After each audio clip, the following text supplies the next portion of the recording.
Isengesho ni ukumenya umutima w'Imana hanyuma no kumenya ijambo ry'Imana. Ijambo ry'Imana ndarihuza no kumenya language cyangwa se ururimi Imana ivuga. Mu ijambo ry'Imana niho tumenya ururimi rw'Imana. Noneho umutima w'Imana ni ukumenya character y'Imana, ni ukumenya Imana y'ubwayo ikunda iki yanjye, yumva iki. Bw'Imana uyibutsa icyo yavuze irabyumva cyane. Iyo ugiye bibwira ibintu ushaka, ibyo wifuza, akari byo komeza usubizamo, waranje guta communication, waranje guta channel. Ikindi cya kabiri ni bya bindi kumenya umutima w'Imana. Basenga bati nicyo Yesu yari kugira kwehereza umwana si byiza se, ariko iyo yageze ku rwego yahaze ayandi yose consuming amugiraho ingaruka.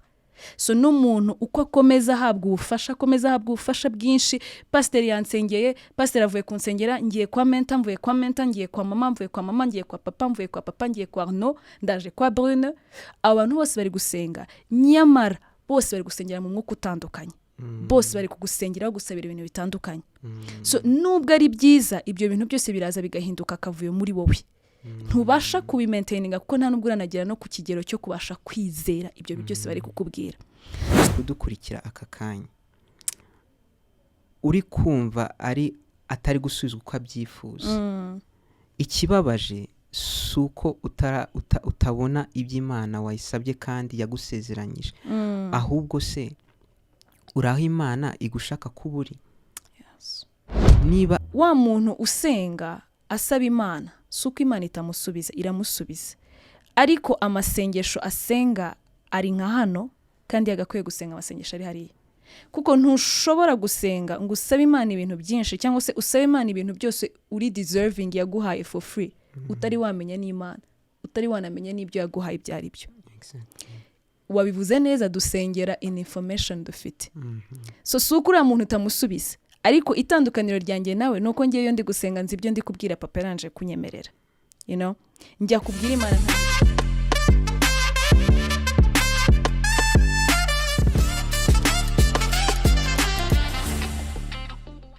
manurama horo yanjye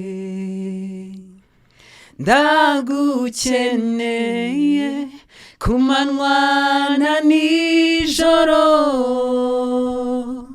mu bihe byose umbe hafi. Gusenga kwanjye kukugereho manurama horo yanjye ndagukeneye kumanywa na nijoro mu bihe byose umbe hafi.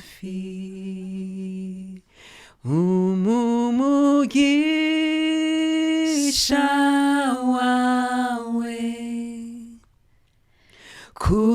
kukutanga nta mubabarubamo,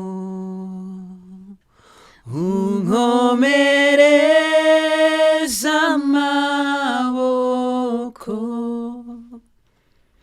kuko nshobozwa nawe imbaraga, kuko nshobozwa nawe imbaraga. Amen. Amen. Ikaze kuri The Grace Not Podcast. Amazina yanjye nitwa Itetere Brune, nongeye kubakira muri iki kiganiro cyiza cy'uyu munsi kijyanye n'imbaraga z'amasengesho. Uyu munsi turi kumwe n'umushyitsi wacu udasanzwe, tugiye guha umwanya akatwibwira. Murakoze cyane. Ngiye nitwa Arnaud Dushimumuremyi. Ndi umusore, niga ibijyanye na IT, Information Technology. Specialty yanjye ni web developer, ariko nkunda n'Imana, nkunda Yesu. Nishimiye kuba ahangaha. Sinzi niba hari ibindi wenda abantu bakeneye kumenyaho. Turaza kugenda nabyo tubyinjiramo babashe kumenya Arnaud ni muntu ki. Right. so twongeye kuguha ikaze wakoze kwitabira ubutumire bwacu Thank you so much. twizere ko wisanzuye Ni bien nubwo zinebe ari ubwa mbere ibi ntabwo tumenyera ariko be ready ready. so uyu munsi Arnaud tugiye kuganira ku kintu cyitwa imbaraga z'amasengesho, the power of prayer. Yes. Turaza kugenda mo kabisa indani tubyinjiremo tumenye ngo imbaraga z'amasengesho ni iki, ariko se nkubashije kuri wowe imbaraga z'amasengesho ni izihe, zibahe, zimeze zite, uzibona gute? Yeah. Imbaraga z'amasengesho koze cyane ni ikibazo cyiza kuko gusenga icyambere imbaraga z'amasengesho ni amasengesho afite umumaro. Ibyo tubireba muri Yakobo 5 binyemereye nasomaho gatoya kugira ngo tumenye amasengesho afite imbaraga uko abateye. Muri Yakobo 5 ura mu mwanya gatoya cyanditswe ntago nayo nyifite hano hafi.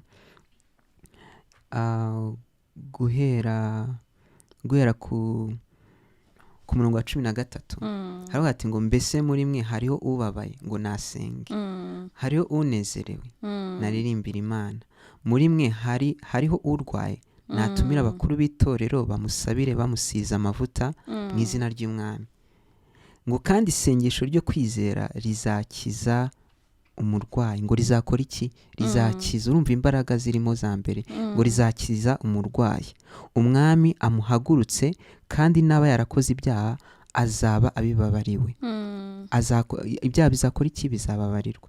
Umwaturane ibyaha byanyu, ngo kandi musabirane kugira ngo mukizwe. Umva noneho hahandi ngo humumaro, ngo gusenga k'umukiranutsi kugira umumaro mwinshi iyo asenganye umwete. Amen. Ni ukuvuga ngo imbaraga z'amasengesho zihera mu kuba ari ryo kwizera. Yes. Isengesho riba iry'umumaro iyo riturutse ahantu ho kwizera, kuko ni isengesho no kwizera ni ibintu bigendana. Ni ukuvuga ngo rero imbaraga zigaragara iyo ukwizera kwagaragaye. Iyo kwizera guhari, gusenga kwa guhari, imbaraga ziragaragara. Kandi izo mbaraga si ngombwa ngo umuntu ngo atitire. Ahangaha tubonye ngo hari umuntu ngo ukizwe ibyaha akababarirwa. Ahangaha hari umuntu tubona ngo iyo ababaye, ngo iyo asenze hari imbaraga nabwo, ngo kandi n'unezere nawe ngo aririmbe. Izo ni form zitandukanye z'uburyo isengesho rigira imbaraga ku buzima bw'umuntu. Ndumva ari uko natangira mvuga. Igisubizo cyiza cyane. Ndumva dushonje duhishiwe. Ariko noneho mbere yuko tujya mu mbaraga z'isengesho, kuri wowe ubundi isengesho ni iki? Isengesho mu by'ukuri abantu benshi bakunda kuridefininga nk'aho ari communication hagati yawe n'Imana. Kandi koko ntabwo ari ikinyoma. Gusa hari ikintu tuba tugomba, iyo umuntu agenda, tuba tugomba kumenya uko umuntu agenda asobanukirwa ijambo ry'Imana. Ni ukuvuga ngo gusenga ni principe. Ni ikintu cyitwa, ni umuryango Imana yashizeho uhuza isi n'ijuru. Ni ukuvuga ngo hari umubwiriza nkunda cyane twa Dr. Miles Monroe yavuze ijambo ryiza ati ngo without God man cannot. Without man God will not.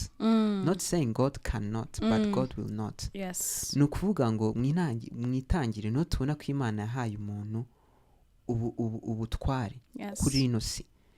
Kandi ubwo ngubwo niba Imana yaravuze ngo nashize ijambo ryanjye hejuru y'izina ryanjye, ni ukuvuga ngo ntabwo izarenga ku ijambo yavuze. Bivuze rero ngo ubutware yaduhaye ntabwo izabwivangamo. Igihe rero umuntu yabusanije n'Imana akajya kure y'ubwiza bwayo, ntabwo byavuze yuko Imana irenga ku ijambo ryayo. Ahubwo yashatse uburyo yongera kuza ikasabana n'umuntu. Niko rero haza izo principe z'uko haza isengesho, aho umuntu yemeranya n'Imana ko icyo Imana ishaka mu ijuru kiba no ku isi. Ni nako Kristo yatangiye atwigisha gusenga. Niko yatubwiye abwira abigishwa ati se watwishe gusenga ko tutabizi. Nuko nguko ni ukuvuga ngo iriya uburyo Kristo yigishije intumwa niyo definition y'isengesho. Ntago ari formule, ni isengesho mu magambo makeya. Ni ukugenda umanuka uva mu ijuru umanuka ku isi. Yes. Andi magambo ni ihurizo, kiba navuga ati bridge ya hagati y'ijuru n'isi. Exactement. Umuntu n'Imana. Exactement. Yes, thank you so much. So turi busubire ku mbaraga noneho z'amasengesho. Hari umuntu hariya udukurikiye arasenga kumva kabisa ntago isengesho riri kugera mu ijuru. Hari ibintu abakristo bakunda kuvuga ati nasenze kabisa isengesho rigera mu ijuru. So hari umuntu hariya wibwira ati ngiye ariko ndasenga isengesho ryanjye ntirigere mu ijuru, cyangwa se ndasenga nkumva isengesho ryanjye ntirifite imbaraga, cyangwa se sinzi niba koko rino sengesho rinafite ibisubizo. Ijambo ry'Imana avuga ngo nidusenga tujye twizera yuko ibyo twasabye twabihawe. Ariko ugasanga hari umuntu usenze rimwe kabiri gatatu nta mpinduka, nta kintu kiba. So bigatuma atekereza yuko isengesho rye ridafite imbaraga. So ni gute wadusobanurira itandukaniro ry'isengesho rifite imbaraga n'isengesho ridafite imbaraga? Ese ni ibiki biritandukanye? Yes, mbaje ikibazo cyiza. Ugusenga gufite imbaraga rero ntago ari isengesho. Kristo yatubwiye ngo nitugasenga nk'abafarisayo biyerekana. Bita bigaruka n'undi no kongera kumenya isengesho icyo ari cyo. Kuko kugira isengesho ry'umumaro cyangwa ry'imbaraga nuko ubanza ugasobanukirwa uri kubwira nde. Ntago ikibazo ari isengesho ryawe. Yesu ahurana n'umusamariyakazi akimubwira nyine ibye, akamara kubona yuko nyine Yesu atari umuntu usanzwe. Yahise amubwira ariko ngo dufitanye ikibazo. Ngo mwebwe abayuda mwabuze ngo aho gusengera ni Yerusalemu, ariko twebwe tuvuga ko ari ahangaha. Ubwo se aho gusengera hanyaho ni hehe? Yesu ati ngo harageze igihe abasenga data. Urumva yavanyeho ibintu byo kuvuga ngo aho basengera. Abanza kudefinisa aho basengera ni usenga niwe wibanze. Ntago wowe ari wowe wibanze, ntago ibyo usenga ari byo byibanze. Aho usengera ntago ariho hibanze. Aho usenga directinga niwe wibanze. Rero niho hatangira umumaro utangira mu kumenya nuko aware y'uwo uri kudirectinga. Kuko ubu dushobora kuba turi kuganira nkubaka kanjye nawe, ibitekerezo byanjye byibereye ati inyama yanjye ngubu ngo yahiye. Aho ngaho ibyo tuzaganira nta mumaro bizagira, kuko umutima wanjye uri elsewhere, ntago uri kumwe nawe. Niyo mpamvu rero umumaro, imbaraga z'amasengesho zihera mu kuba wamaze guhuza umutima. Wibuke ko isengesho ari uguhuza isi n'ijuru. Rero kugira ngo isi n'ijuru bihure bihera ku mutima wawe. Umutima wabanza uwuhuze n'uwo ushaka n'uwo uri kubwira. Aho ngaho niho uzabonera imbaraga z'amasengesho za mbere. Zizabanza zihindure mu wowe mw'imbere. Wowe mw'imbere ubanze uhinduke. Wowe ubanze wumve ufite imbaraga, ubanze ugire nuko kumenya. Kuko buriya kumenya kuzana imbaraga. Kumenya niko kwa mbere kuzana imbaraga. Use dukomeze kuko ndumva mfite ibintu navuga kuri ko gusenga kw'imbaraga, gufite imbaraga. Cyambere nukuza ko kumenya kujyanye n'ubwira uko ateye. Iyo umenye wowe Brine uko umeze, ntago niba uri umuntu uri serious, ntabwo ngiyewe nzaza kukubwira ibintu nishakiye ati ibintu nyine biri vulgaire, ibintu nyine bidahuye n'ibyo wowe usanzwe n'ubundi usanzwe uganira nanjye. Nzaganira nawe bitewe n'uko umubano wanjye nawe umeze. Ubwo rero aho ngaho niho nzanamenya n'ibitekerezo byawe. N'icya kabiri cyo kumenya ijambo ry'Imana. Nicyo cya kabiri.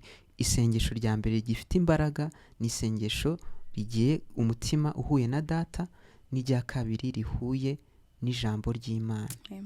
Ibyo bintu bibiri iyo byahuye bikahura nawe wowe wowe igikoresho, kuko turi imibiri, turi amasengero y'Imana iri muri twebwe. Aho niho noneho tubasha kugira imbaraga mu masengesho yacu. Amen. Ikintu nkuye mu bintu uvuze cyangwa ngize icyo nongezaho, uzi ibintu bibiri by'ibanze usoza isengesho, ni ukumenya umutima w'Imana, hanyuma no kumenya ijambo ry'Imana. Ijambo ry'Imana ndarihuza no kumenya language cyangwa se ururimi Imana ivuga. Mu ijambo ry'Imana niho tumenya ururimi rw'Imana. Noneho umutima w'Imana ni ukumenya character y'Imana, ni ukumenya Imana y'ubwayo, ikunda iki, yanga iki, yumva iki. So ibyo bintu, iyo kombo navuga ngo iyo kombo yo kumenya character y'Imana cyangwa se uko Imana iteye no kumenya language ivuga, nicyo kimwe nk'uko urabona, kugira ngo njye nawe twumvikane tubashe no kugira ikiganiro gifite umumaro nka kano kanya. Icya mbere ni uko nzi Arno aravuga uruhe rurimi numva. Kano kanya mvuze mu Gishinwa ntago wansubiza kuko ntiyumvishe ikintu nakubwiye. Ikindi cya kabiri ni ukumenya Arno ndamugenzane. Ese ndavugira hejuru kugira ngo mbashe gufatikanya nawe, ndavuga ntuje, ndavuga iki gituma njye na Arno twumvikana. Ibyo bintu bibiri ni iby'ingenzi.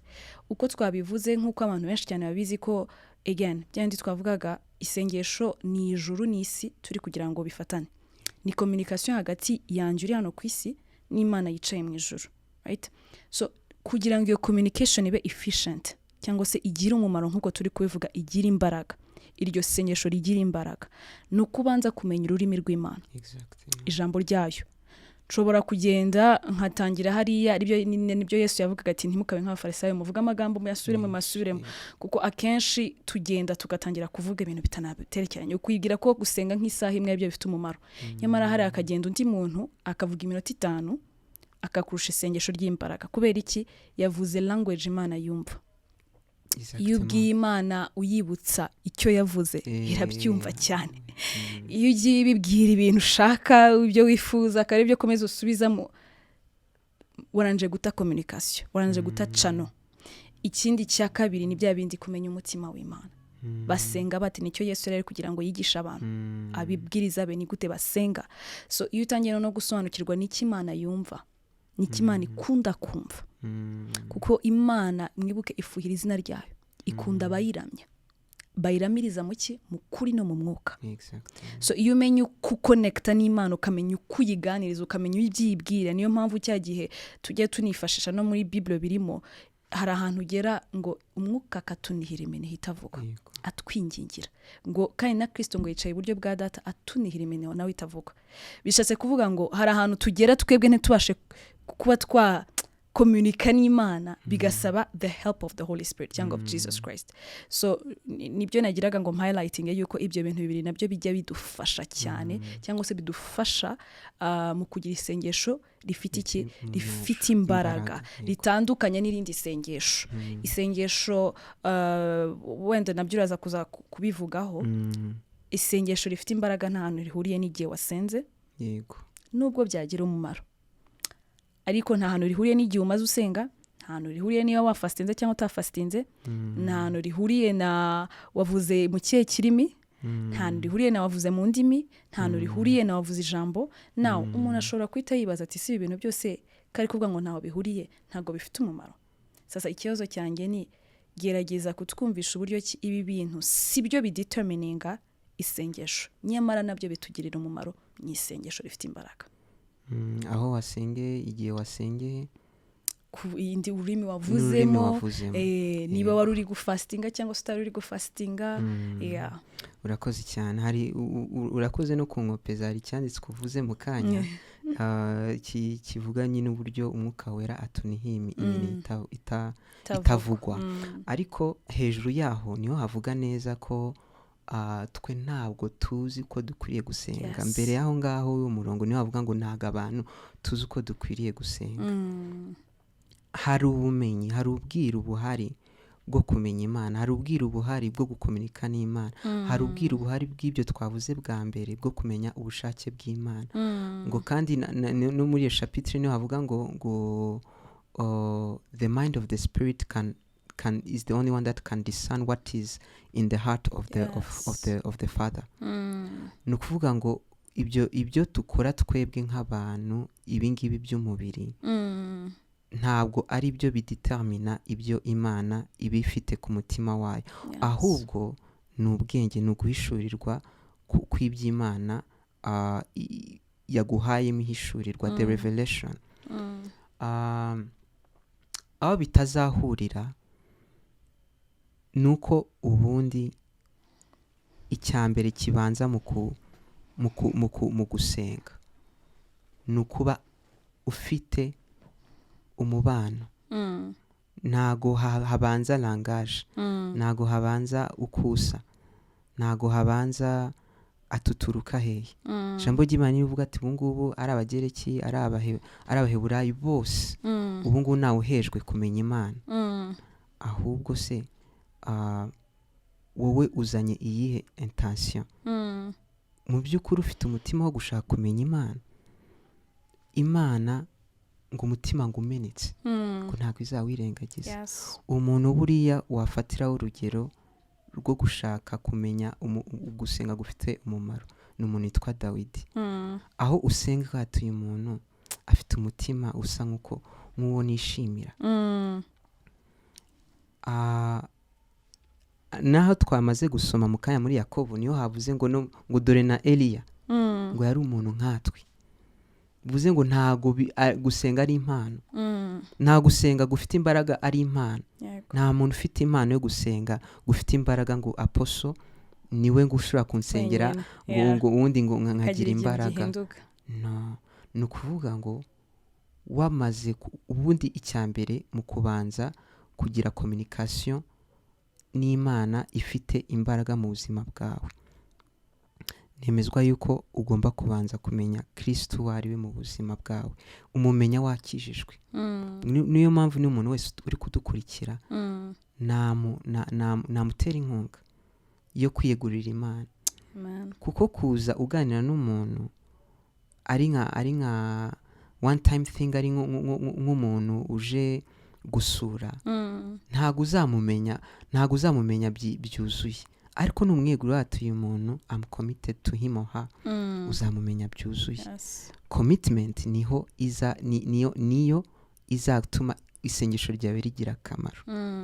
Niho banavuze ngo gusenga kugira umumaro k'umukiranutsi, kugira umumaro ngo iyo asenganye umwete. That umwete ni commitment. Iyo commitment ushobora kuba wasenze umunsi wa mbere ntago uri kumva bitarenga ino plafond, ariko uko uhozaho consistency niho uzabona bigira akamaro. Yes, bivuze kabisa nibyo. And icyo navuga nuko hari akantu uvuze nshaka ko twita dukomerezaho, akantu kuko hari umuntu wumva yuko hari abantu basizwe cyangwa se hari abantu bafite iyo mpano yo kuba basenga isengesho ryabo rikagira umumaro, ariko ku giti cye kumva ntabwo isengesho rye rifite umumaro. And ntabwo bivanaho yuko nanone dukenera abadusengera, abadufasha kwiyambaza, yaba ari abashumba bacu cyangwa se ababyeyi bacu cyangwa se n'abandi bantu badukuriye mu mwuka. So uyu muntu arabasha gute kubitandukanya igihe isengesho rye ridafite imbaraga, akaba akeneye ubufasha bw'abandi bantu, n'igihe akwiriye we bwe kwiyigingira, kambivuge gutyo. Donc turabasha gutandukanya gute ubufasha bw'abandi bantu n'igihe abandi bantu bakenewe mu isengesho, n'igihe twebwe ubwacu tugomba gushaka iryo sengesho rifite imbaraga rikagira icyo rihindura mu buzima bwacu. Nkuko twatangiye tubivuga, gusenga kubanzirizwa no kwizera. Isengesho ritarimo kwizera uri gukora urusaku.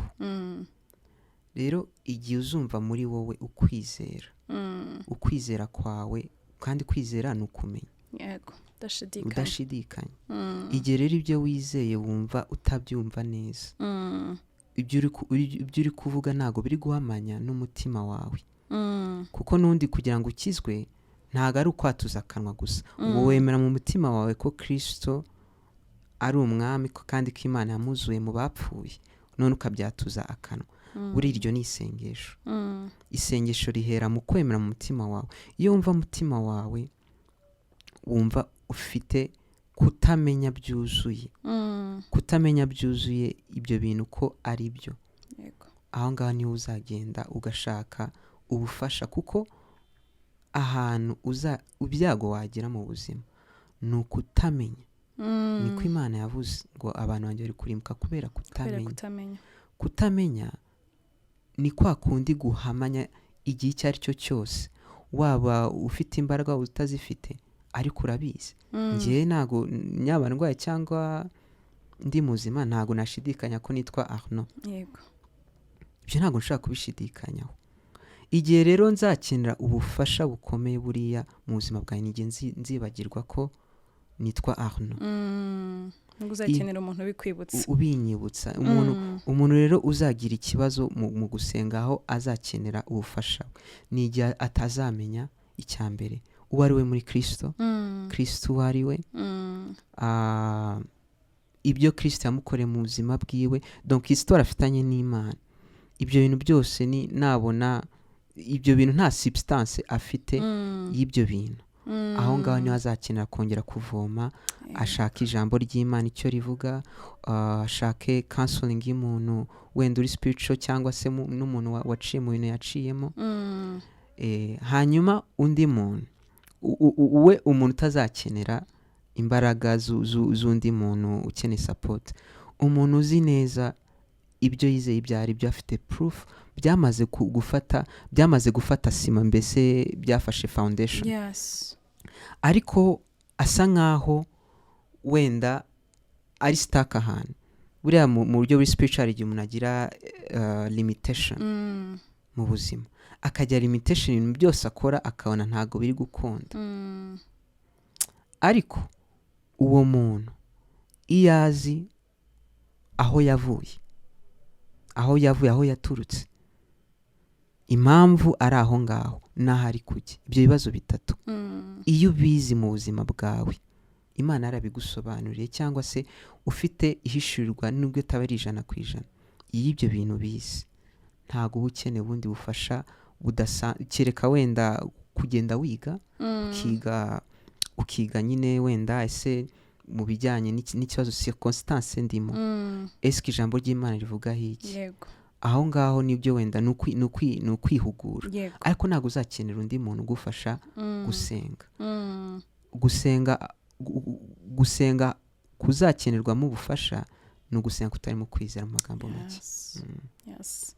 Wenda iyi ngiyi yaba n'indi topic ku bintu bijyanye no gusaba ubufasha, cyangwa se kumenya n'iryari nkwiriye gufashwa mu buryo bw'umwuka, yaba ari mu buryo bw'amasengesho, yaba ari mu buryo bwo kwigishwa, yaba ari mu buryo bwo kubaza abandi icyo babitekerezaho nk'abakristo, nayo yaba topic.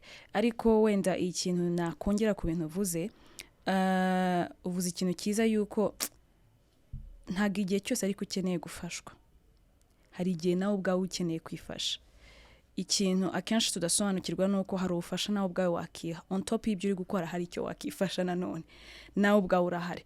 Ariko si ibyo gusa, dufite umufasha uruta abandi bafasha uhari 24 hours kuri 24 hours, ni Mwuka Wera, sibyo? And ibyo uvuze biri mu bice bibiri navuga ngo bitandukanye. Hari igice cya mbere ahantu ibyo warusobanuye, ugera ahantu ukumva, bagita mu cyongereza ngo ni spiritual stagnation, ugera ahantu ukumva kabisa byanze, nta ntambwe uri kubasha gutera, kandi twizera tunazi yuko munsi y'ijuru nta gishya kiriho. Ibyo uri gucamo hano undi muntu wabigiciyemo, so birashoboka ko aho hantu wakenera ubufasha. And icya kabiri nacyo ni mu gihe udafite uko kwizera, kuko kwizera niko kurema. Hari igihe nshobora kuba ndi gusengera akazi ndakifuza, ariko simfite ukwizera kumpamisha yuko ako kazi nshobora kukabona. So iyo ntafite uko kwizera guhagije kugaburira amasengesho yanjye, aho ngaho obviously nkeneye undi muntu umfasha ufite uko kwizera kugira ngo bibashe kuremeka mu buzima bwanjye.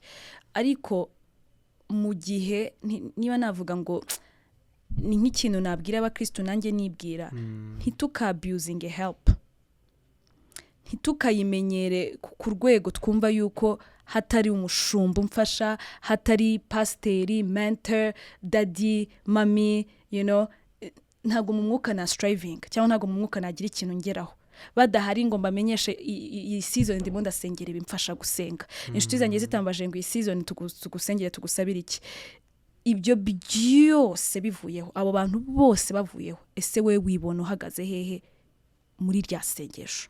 Wibona uri kubasha gusenga kandi isengesho ryawe rikagira umumaro, cyangwa wibona waguye? Aho ngaho niho ugomba kumenya, cyangwa se aho ngaho nibwo usobanukirwa either I'm idolizing this help, cyangwa se ndi kugira ibigirwamana ubu bufasha, abantu bari kumfasha baba bari kugukorera ibintu byiza, ariko bishobora kukugiraho ingaruka kuko sibyo wari ukeneye. Kuko nanone ni nk'urugero naguhereza, amata kwehereza umwana si byiza se, ariko iyo yageze ku rwego yahaze, ayandi yose consuming amugiraho ingaruka. So n'umuntu uko akomeza ahabwa ubufasha bwinshi, pasiteri yansengeye, pasiteri avuye kunsengera, ngiye kwa menta, mvuye kwa menta, ngiye kwa mama, mvuye kwa mama, ngiye kwa papa, mvuye kwa papa, ngiye kwa Arno, ndaje kwa Brune. Abantu bose bari gusenga, nyamara bose bari gusengera mu mwuka utandukanye, bose bari kugusengera gusabira ibintu bitandukanye. So nubwo ari byiza, ibyo bintu byose biraza bigahinduka akavuyo muri wowe, ntubasha kubimaintaininga kuko nta nubwo uranagera no ku kigero cyo kubasha kwizera ibyo byose bari kukubwira. So nubwo ubufasha ari bwiza, jya usaba ubufasha igihe bikwiriye, igihe bikenewe, nk'uko umaze kubitubwira, igihe either udafite ukwizera guhagije ku icyo kintu uri gusengera, cyangwa se igihe urimo urasenga ariko ukagira ahantu ukumva urareba ubuzima bwawe ukabona nta hantu, nta bumenyi, you know. So kwifashisha abandi ni byiza, ariko tumenye ngo ni ryari dukwiriye kwifashisha abandi. Ari ikintu uvuze aho ngaho utarahava, urahara dufite agahinda gakomeye cyane, twagwije ishyano niyo ariko nabyita mu bizera, kandi bituma ibyo bintu binagira iyo stagnation ari twebwe yaturutseho. Abantu, umwana mutoya avuga mama, mama. Tekereza nanjye rero ufite imyaka 20 n'ahangaha, mvuga mama ari ryo jambo ryonyine nivugira. Yes. Niko gahinda rero gahari mu bakristo benshi. Abantu benshi bifuza ko bahora barerwa nk'uko bivuze, bahora ku mata ya pasiteri ya dadi na mami. Uyu muntu yabwirije numva, kandi ni nabyo, hari umuntu mu mwuka ugufeedinga, akaguha ukumva nawe urazutse, wumva ishonge, ugize izindi imbaraga. Ariko Imana mu by'ukuri, umubyeyi wawe, kuko niwe wanakubyaye mu mwuka, we yifuza ko urenga uwo nguwo, kuko uwo ni umukozi wiwe. Yes. Uwo ni umukozi wiwe. Ni ukuvuga ngo ahangaha ku isi, abangaha twita abadadi na mami, nabita ko ari abakozi Imana yadusigiye mu gihe tutarahura nawe, tutaragera iwacu nyine aho turi kugana. Ariko abo ngabo ibaduha seasonally kugira ngo tubashe kubavaho, noneho twegera Imana kurushaho. Rero abantu twebwe ntabwo dushaka kubirikura, turashaka kwibugira mama buri kanya, turashaka kwigumira aho ngaho, kuko niko umubiri nyine witere, twikundira ibintu nyine bitavuna cyane. Nyamara Imana ibishaka ko tuvunika, ibishaka ko hari ibintu nyine ducamo bugufi. Hari abantu nyine banga guca bugufi, bakavuga ati ngewe reka nige, kuko kwiga bisaba guca bugufi. Yes. Ni naho muri Yakobo nanone avuga ati ngo uca bugufi mu gihe gikwiriye, Imana izakuzamura. Mu gihe gikwiriye ugomba gutegereza. Yakobo nanone, buriya Yakobo ni igitabo cyiza. Yakobo ni nawe yongeye akavuga ngo mureke kwihangana gukora umurimo wako wuzuye, kugira ngo utagira ikintu na kimwe ubura. Ni ukuvuga ugomba kureka wowe ukiga, ukagira iyo patience. Amagambo uvuga wivugaho, nukomeza kuvuga aya magambo yuko ngewe ntago nzibashisha gusenga, nukuri ntago uzabyibashisha, uzakomeza kwa pastor. Ariko nihaza ikintu cyo guhindura imitekerereze, nicyo bita no kwihana. Rero nicyo kibura mu bakristo, tubura kwihana, kandi kwihana ni buri munsi. Tugomba guhora duhindura ibitekerezo. Uri muri Kristo Yesu ni icyaremwe gishya. Navuga ngo mu magambo makeya, navuga ngo muri makeya, nkubwira we mu Kristo dukurikiye, natwe turi ahangaha, witinya isengesho ryawe, wikibwira yuko nta mbaraga rifite. Yego abagufasha barahari mu ngero zitandukanye z'imihamagaro Imana yabahaye, ariko nawe you can pray kandi isengesho ryawe ryagira umumaro rikagira icyo rihindura. Now Arnaud, ngo ufitiye ikindi kibazo. Nyihanganire ndakubaza ibibazo bitandukanye. Nta kibazo rwose, I'm ready. Hari igihe wasenze ukabyumva ko usenze isengesho ry'imbaraga cyangwa se icyo wasengeye Imana ikakiguha? Waduhereza kuri ubwo buhamya gatoya, niba ari nk'igihe kiri specific waba wibuka, and niki byaguhinduriye? Natanga ingero ebyiri ubinyemereye. Nta kibazo. Kandi izo ni circumstances ebyiri z'uburyo nabonye isengesho ry'imbaraga cyangwa ry'umumaro. Circumstance ya mbere nibuka ni igihe nkiri umwana niga muri primaire. Hagimye byo wenda gusenga ni kwa kundi nyine uvuga ngo wenda hari force iri surnaturelle ibasha nyine kundinda cyangwa igatuma ibintu byanjye bigenda neza kora culture nyine twakuriyemo nk'abanyarwanda. Hari igihe nasengaga wenda natashye nakinyagapira nkahati Imana umbabarire umfashe nunyemerera no munsi nsange mu rugo batantanzeye. Ni ukuri ndasezeranya yuko ntazongera gukina. Sorry. Hanyuma circumstance ya kabiri noneho ariyo noneho y'ingenzi. Noneho n'Imana iri kukubwira wowe. Uratekereza, reka mbaze wenda n'abantu bari kutureba ahangaha. Isengesho wowe wumva rifite umumaro, ni isengesho wowe wabwiye Imana cyangwa n'Imana iri kukubwira wowe? Kuko twibuke isengesho ntago ari wowe gusa ubwira Imana, ni Imana inakubwira. It's a two-way thing. Yes. It's not just something that goes up and then you wait for whatever time. Ni ikintu iyo tuvugana nawe, tekereza ndi kwandikira message nkaza gusubiza next week. Communication yanjye nawe haba harimo ikibazo, yabicumbagira. Rero Imana ubundi iyo tusenze irasubiza. Ahubwo twebwe nyine kubera tutaba twagakonekta mu mwuka neza ngo tubanze tube formed in the spirit and in the truth of the word of God, ntago tubasha kumva icyo gisubizo.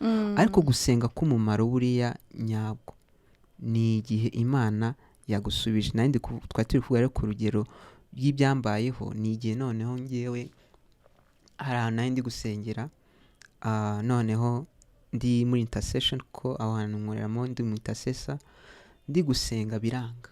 Nshaka kuvuga ijambo bati no, rekera aho ngaho. Ndagira ngo ufate, nibwo bwa mbere nari ngiye gucuranga, namenye gucuranga guitar by the way muri iryo sengesho. Nari ndi gusenga hanyuma biranga ati rekera aho ngaho, genda ufate kiriya gikoresho wazanye utangire ucurange. Ntangira gutekereza, ariko ubu ngubu si ubwibone butangiye kumvugira mu mutima wanjye. Ndatereka nisengere ntangire kwingingira abantu ahubwo bagiye kuzanga Imana ibategura ati no, rekera aho ngaho, ntago biri bukundi. Ndatoki reka mfe kuyizana, wenda uri uze kwicuranga araboneka. Ndagenda ndayizana aho nari nayibitse, nyishira aho ngaho ku meza. Nongera ndatangira gusenga. Ndi gusenga nawe ati hoya, genda ufatira gitari uyicurange. Nubwo bwa mbere nangiye gucuranga. Ntago ibintu nari niza ari ibintu wavuga ati buri ndirimbo yose umuntu yacuranga nayiririmbo. Atari kibi ibintu noneho ni ibiki noneho kabyara bisu ubwibone bw'indega kamere noneho. Ndongera ndabyanga, nkomeza ndasenga muri uko kwinginga. Bigeraho ngaho atariko rero aho kugira ngo nsenge uyu mutima uremerewe, reka mbikore n'undi ni hahandi abantu wenda baraza kumbwira nceceke, bigaragare nyine n'undi ko nari mfite nyine ibintu nyine wenda biri kuvangira abandi.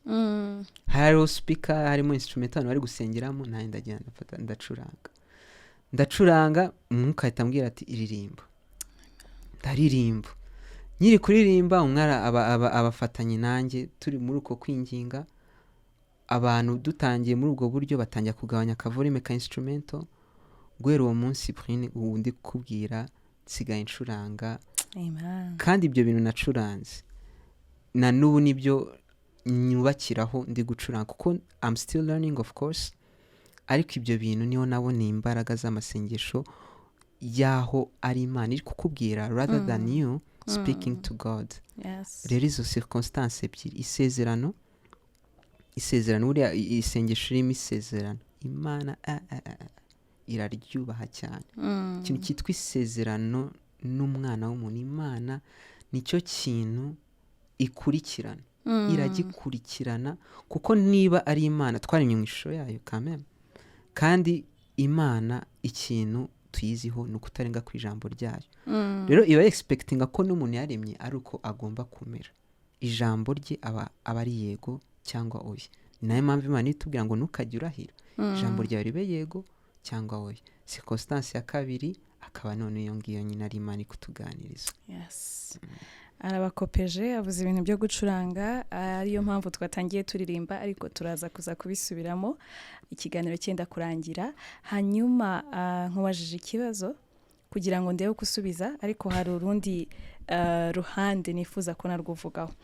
Twabivuze dutangira yuko isengesho ry'umumaro si ryo wasubijwemo gusa yego, hari n'isengesho ry'umumaro cyangwa ry'imbaraga naryo usubizwamo hoya.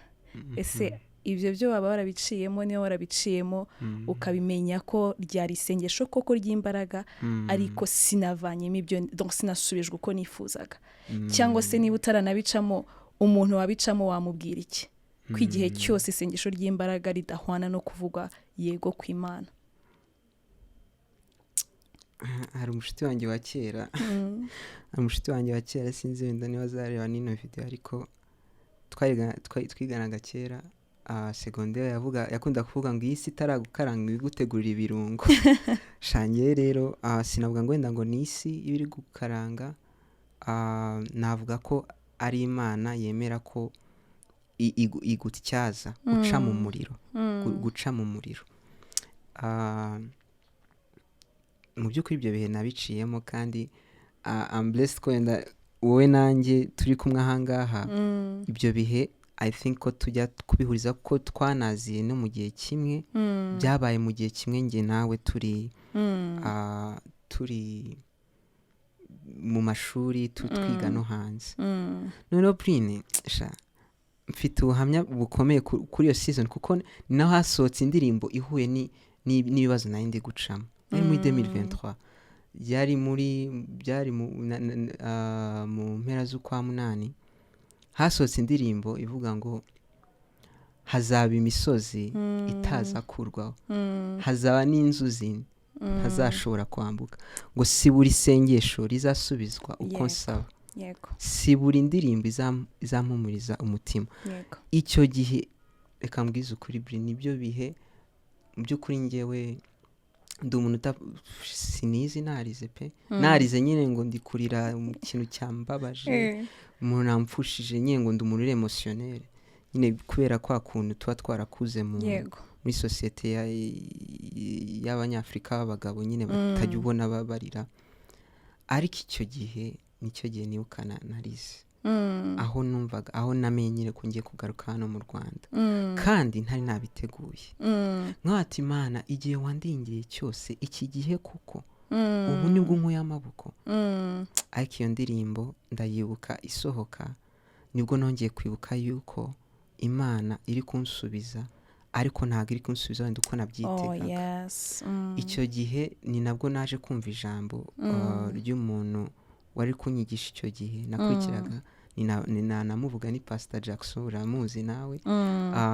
Nibwo n'ubundi Imana yamucishemo ijambo ry'ubwenge, ararimbwira n'undi rituma nanjye menya imigambi Imana imfiteho.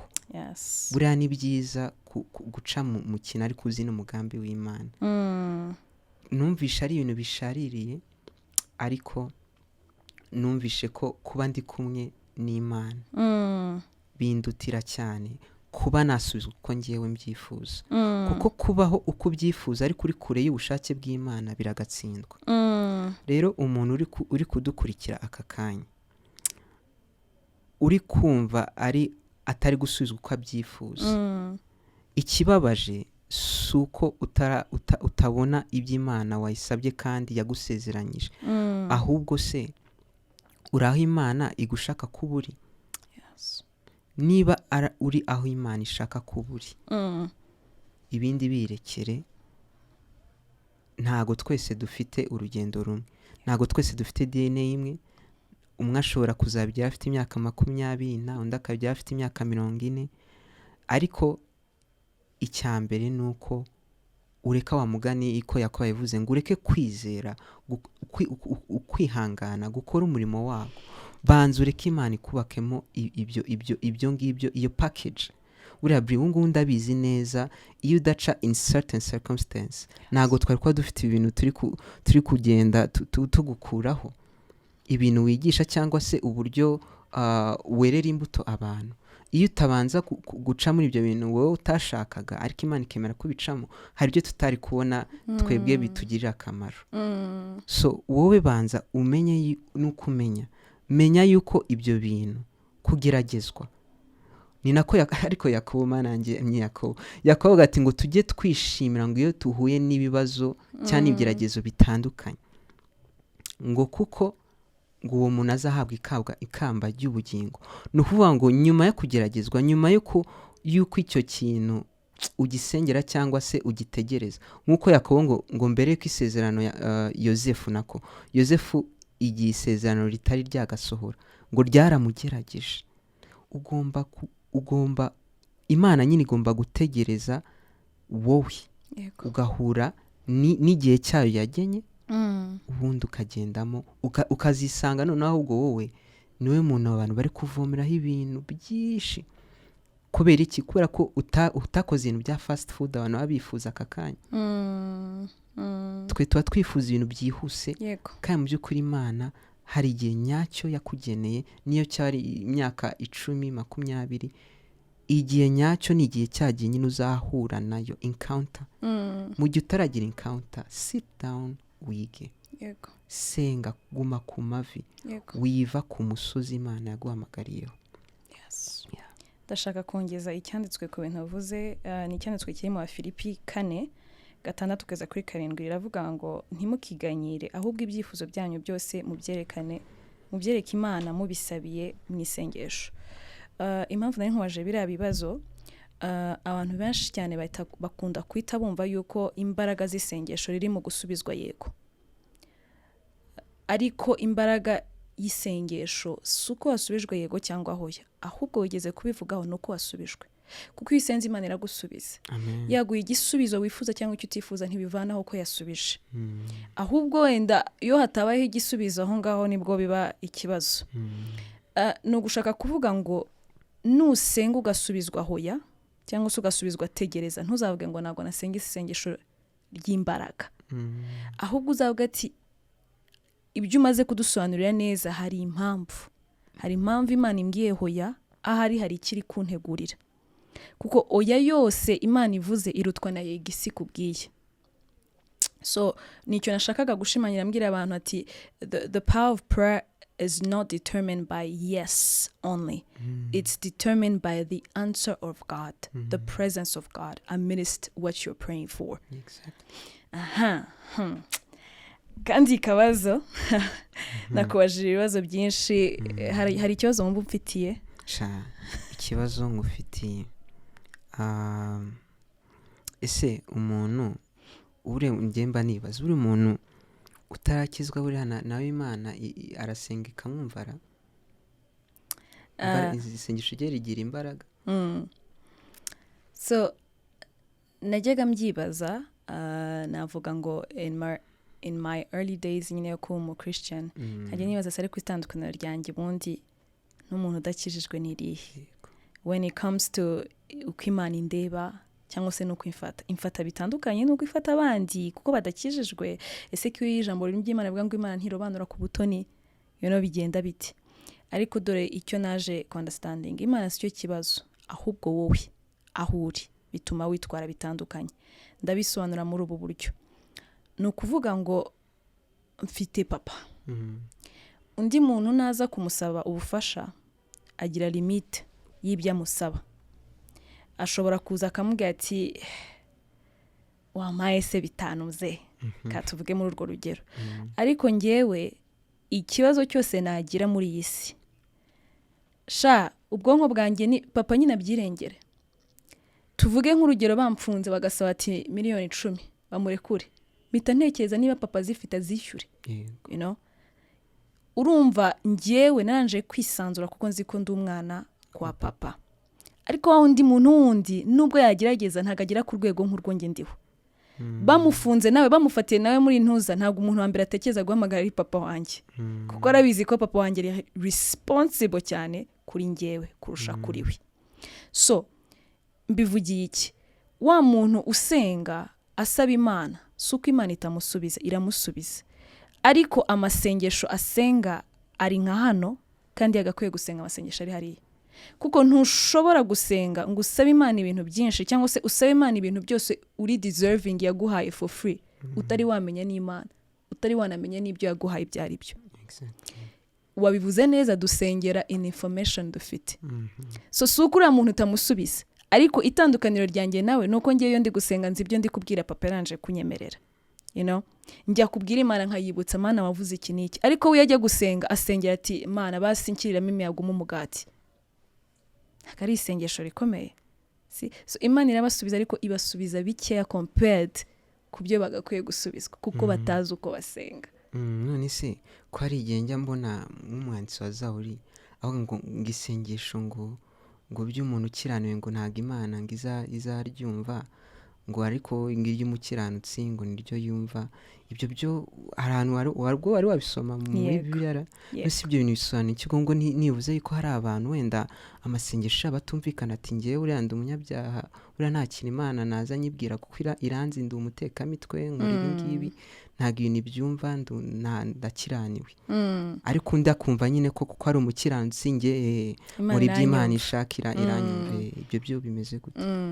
So navuga ngo cya kintu twe turimo tunavuga kandi nanone ikibazo suko Imana itakumva ikibazo ni uri kuyibwira ibintu yumva so ku muntu udakiranutse genda uri kuvuga ijambo ry'Imana ravuga ngo bari nk'urusaku mu matwi y'Imana icya mbere uri kwibwira ururimi itazi kubera iki ntabwo uri kwivugira ntabwo uri kusengera mu ijambo ryayo icya kabiri nta nubwo usobanukiwe ntuzi Imana uri gusenga ahubwo ni nka bya bindi nawe watubwiraga ukiri umwana uzi ko nyine tu mwijuru hari Imana nibyo nyine tu kansenge ntawo mugati kansenge ingirire ntuze kansenge basinkiza ahantu icyambere ntuzamenye igihe koko ari Imana yagusubije nta nubwo uzamenye igihe ari circumstance kuko ibyo nabyo bibaho nshobora kuvuga ati oh mana ndasenga ngere kuri ntuza kuri arebisi nsange bisi taragenda mu by'ukuri ikibazo si uko bisi itaragenda wahagereye ku gihe cyangwa waje mbere y'igihe so bisi usanze iraho so kuko gusa navuze ngo mana nsange bisi ukavuga ati oh Imana iransubije sibyo Imana ikorera mu bumana bwayo ntago mvuze ngo Imana ntago ikora ibintu bitoya irabikora ariko kugira ngo ikintu kitwa isengesho nuko cyari kiri intentionally dedicated to God mandi magambo nuko nasenze with the intention of like ndikubwira Imana nzi sobanukiwe kuko hari Imana zinyinshi zitandukanye by the way suko zose zikora ariko zahawe izo title so hari igihe nshobora kuvuga ati Mana ntuzi n'icyagusubije ntuzi n'icyagukoreye sibyo kuko utazi umwuka uri gusengeramo niyo mpamvu ijambo ry'Imana tubwiye ati abasenga basenge mu kuri no mu mwuka nuwuhe mwuka bari kutubwira nukuhe kuri bari kutubwira ijambo ryayo umwuka w'Imana ibyo bintu bibiri so nibyo navuga ngo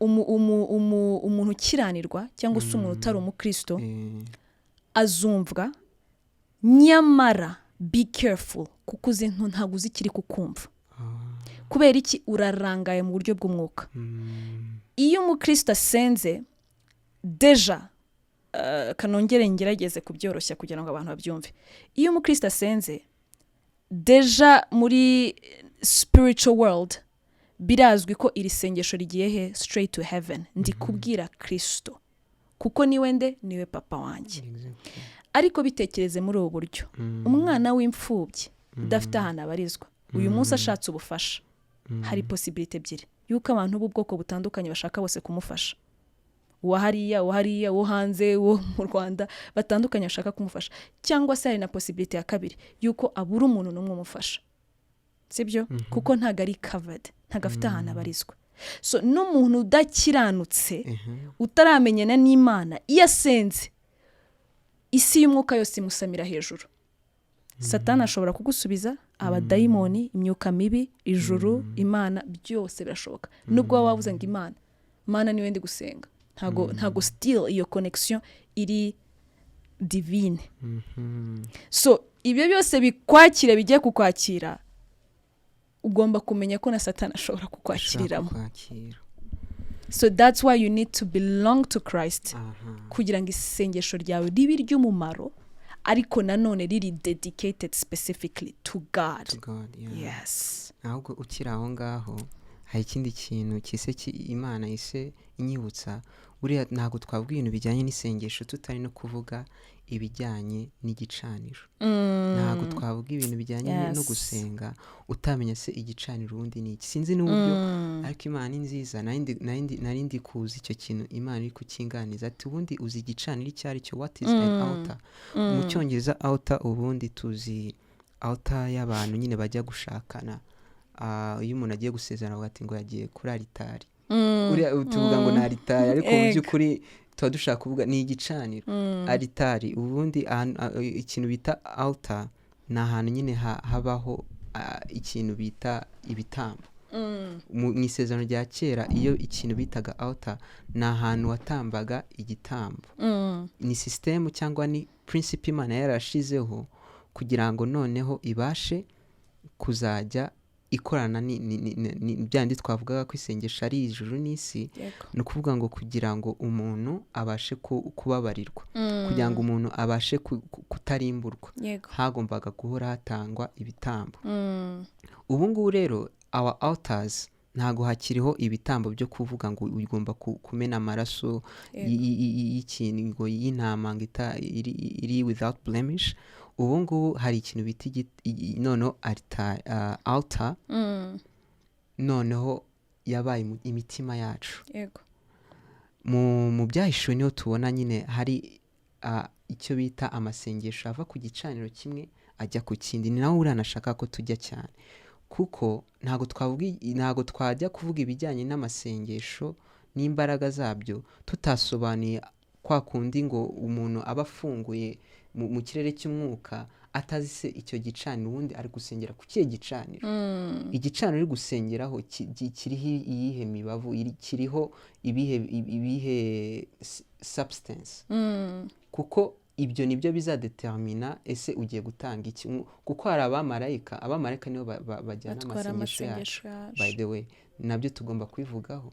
Amasengesho tuba turi kuvuga ni abamarayika bagenda bakayakusanya bakagenda bakayasuka ku gicaniro cyo mu ijuru cyangwa altar yo mu ijuru. Ibyo ngibyo ni by'Imana nabyo igenda n'undi nigiye kugusubiza ifata ku gicaniro nacyo cyayo cyo mu ijuru ikagisuka ku cyawe.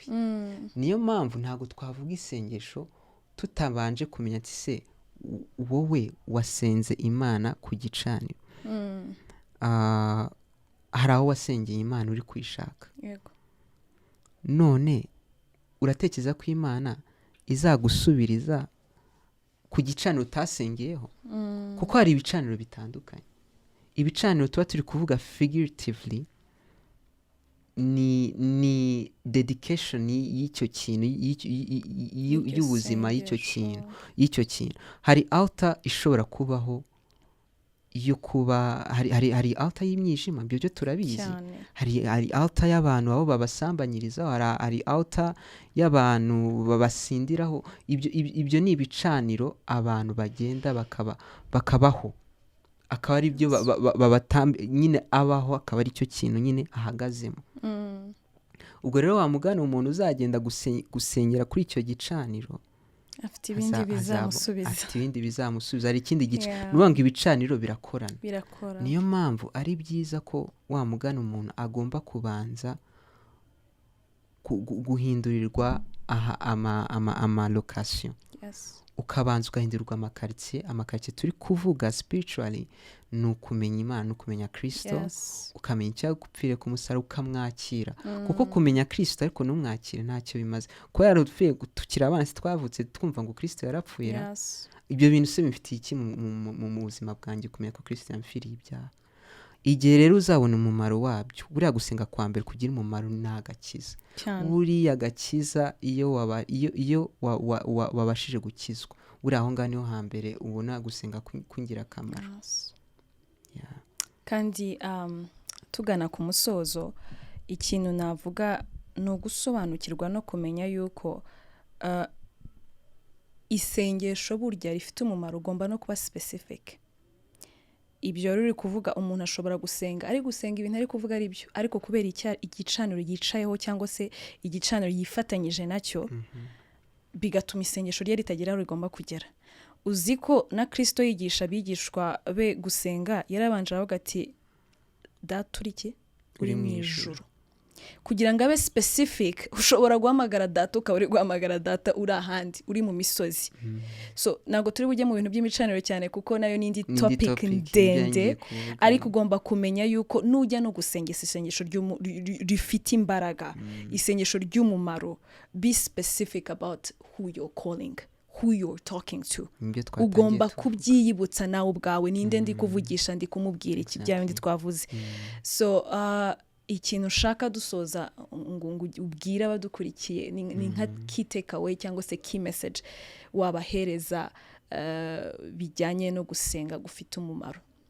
Gusenga gufite umumaro, navuga ibintu bitatu n'undi summarizing ibyo twaganiriyeho abantu bari kudukurikira. Icya mbere, gusenga k'umumaro kubanzirizwa no kwizera, kandi kwizera uguheshwa no kumva ijambo ry'Imana, no kumva ijambo ry'Imana ribwirizwa. Nagushishikariza rero kugira ngo wumve imbaraga zo gusenga, banza ugire imbaraga z'ijambo mu buzima bwawe, banza umenye ijambo ry'Imana icyo rivuga kuri circumstance uri gusengeramo, banza umenye Kristo icyo yaje gukora hano ku isi, kugira ngo ubashe no kugira izo mbaraga zo kuvuga ko njyewe ntabwo ngiye gusenga mu mbaraga zanjye cyangwa gukiranuka kwanjye nk'uko twabivugaga, ngomba gusengera mu cyo Kristo yamaze gukora, kuko burya tuba turi kugenda ngo mu mirimo ya Kristo. Nuko ijambo ry'Imana rivuga ngo twakijwe ku bw'ubuntu tubeshejwe no kwizera, ngo kugira ngo tubashe kugendera mu mirimo ya Kristo yatugeneyemo. Niyo mpamvu nakushishikariza umuntu uri kunyumva, icya mbere cyo banza umenye imbaraga ziri mu ijambo, banza umenye aho ijambo ribwirizwa. Ijambo ry'Imana rivuga ngo turyifuze nk'amata umwana yifuza akiri mutoya, ryifuze rigirira inyota. Bizagera aho ngaho none wifuze kurya inyama. Inyama ndi kuvuga none ni cyagiye uzajya usengera n'abandi bantu, uzajya none utangira kumva hari indi mitwaro itangiye kuza ku buzima bwawe irenze ibyo ngibyo wowe ushaka kwisengera. Icya kabiri nuko nubwo tutakivuzeho, ariko tumenye ko burya amasengesho n'undi ni amagambo tuba turi kuvuga, amasengesho ni imbuto tuba turi gutera. Hari umuntu wavuze ngo iyo uri gusenga ushobora kutabiba aho wasaruye, ushobora kudasara aho wabibye, ariko uzasarura icyo wabibye. Niyo mpamvu twasenze ngo gusenga k'umukiranutsi kugira umumaro yasenganye umwete. Gira umwete wo gusenga. Ntago uzi impamvu, ntago uzi isengesho ryawe aho uri kuriterera, ntago uzi abana bawe icyo bazungukiramo, kuba warabaye umugabo cyangwa umusore cyangwa inkumi usenga, uri gutera imbuto ahantu wowe utazi, aho umuntu adashobora kuza akiba, aho umwanzi adashobora kwiba. So icyo ngicyo ugomba kukimenya ko buriya gusenga ntago ari option, ni investment. Gusenga ni investment. Hanyuma icyanyuma nasorezaho mu byo twavuze, menya ko gusenga kugira umumaro ari Imana yo ubwayo yaje igasoza cyangwa ikavugana nawe muri iryo sengesho. Kuko hari abantu hari ahantu njya nsoma utuntu ukumva umuntu avuze ati we don't have powerful prayers but we have a powerful God. And it's true. ntago dusenga amasengesho afite imbaraga, ahubwo tugira Imana ifite imbaraga isubiza ayo masengesho cyangwa se ikora into pass. Ni ibintu bibiri, isengesho ni interconnection. Rero Imana ni igomba kuba center y'ibyo bintu. Nibyo twatangiye tuvugaho Brine. Ugomba kumenya ko isengesho ryawe rigana ku Mana, ntago rigana kuri circumstance yawe. Hari abantu baba baza ku Mana bakisengera ati Imana nkeneye promotion, ako kanya Imana yawe ni promotion, ntago ari Imana Jehova. So please menya ko isengesho rifite imbaraga, riri centered ku Mana, ntago riri centered ku byo uri gusengera, ntago riri centered ku magambo uri gusengeramo, ntago riri centered ahantu uri gusengera cyangwa uko umeze state yawe. So nibyo bintu bitatu nifuza ko abantu bagumana muri kino kiganiro cyacu. Thank you so much, man of God. Imana iguhe umugisha mwinshi cyane wakoze kwitabira ikiganiro cyacu cy'uyu munsi. Ndizera ntashidikanya kiragira benshi cyane kigirira umumaro. Ntago tujye dusoza tutagize aga segment twita Vibe in Christ. In Christ we vibe. And nifuzaga kukubaza akabazo k'amatsiko. Niki kintu ukunda navuga guspendingaho amafaranga mu buzima bwawe bwa buri munsi? Ngunda guspendinga amafaranga. Currently muri season ndimo. Yes. Season ndimo ndi guspendinga amafaranga cyane ku bintu bijyanye no kuririmba pe. Nkunda kuramya Imana mu ndirimbo. Sinzi ukuntu Imana yabigenje gutya nisanga rwose sinabyita impano, reka nyita impano.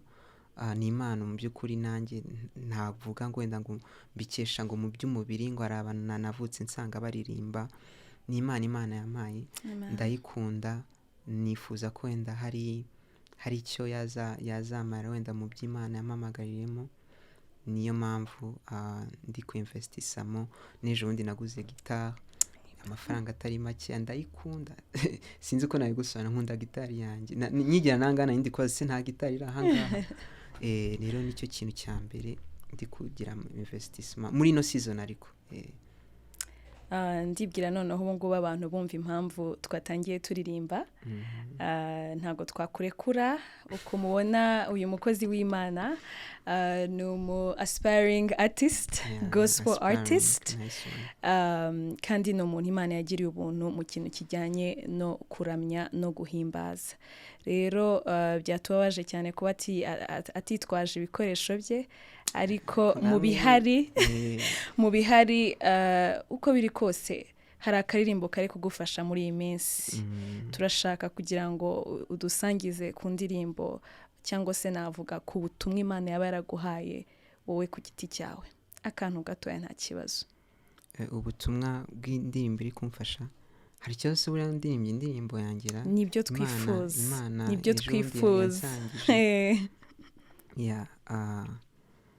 Hari indirimbo imwe amerutse kwandika, Imana yampaye ndi kugenda mu muhanda kwa gatatu ntabwo hashize iminsi myinshi. Ariko nunanyemera ndaririmba n'indi ya kabiri nayo noneho irimo ubuhamya. Icyo gihe nari ndi guca mu bihe bitoroshye. So reka mere ku ndirimbo ya mbere, iravuga iti kanumve note nanone.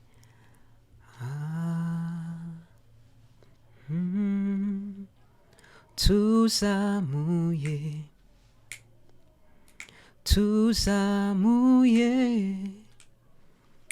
icyubahiro cyose, tuzamuye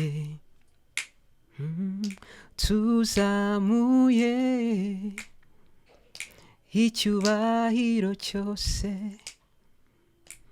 Ni wowe ugikwiye, ni wowe ugikwiye, wowe umwami ubaruta bose, ni wowe ugikwiye.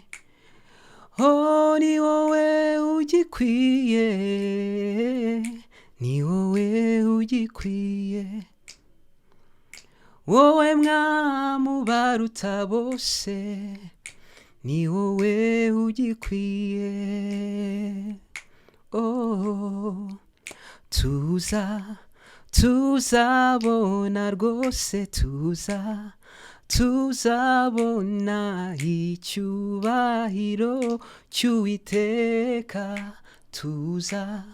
tuzabona rwose tuzabona icyubahiro cy'Uwiteka.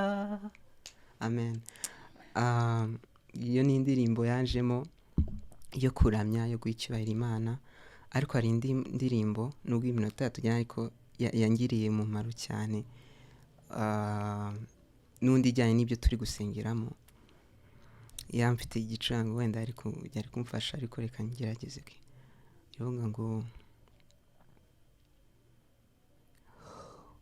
ufite imitwaro myinshi ubuze umukugirira impuhwe, takira Imana ongera usenge, n'ukuri niyitabara. Wowe ufite imitwaro myinshi ubuze ukugirira impuhwe, takira Imana ongera usenge, n'ukuri niyitabara, n'ukuri niyitabara, n'ukuri niyitabara, n'ukuri niyitabara, n'ukuri niyitabara. Wow. Yeah. Amen. Amen. Imana niyitabara. So tugeze ku musozo w'iki kiganiro. Mwakoze cyane gukurikira ikiganiro cy'uyu munsi, imbaraga z'amasengesho. Turibwira twizera yuko byabagiriye umumaro kandi bikomeje kubagirira umumaro. Mwibuke kubisangiza inshuti zanyu n'umuryango, like, subscribe, comment and share. Mutubwire muri commentaire n'iki kindi twakora, cyangwa se n'ikihe kiganiro kindi mwakifuza kuba mwabasha kumenya ni mu buhe buryo ki umukristo yabyitwaramo. Murakoze cyane. Shalom shalom. Shalom shalom.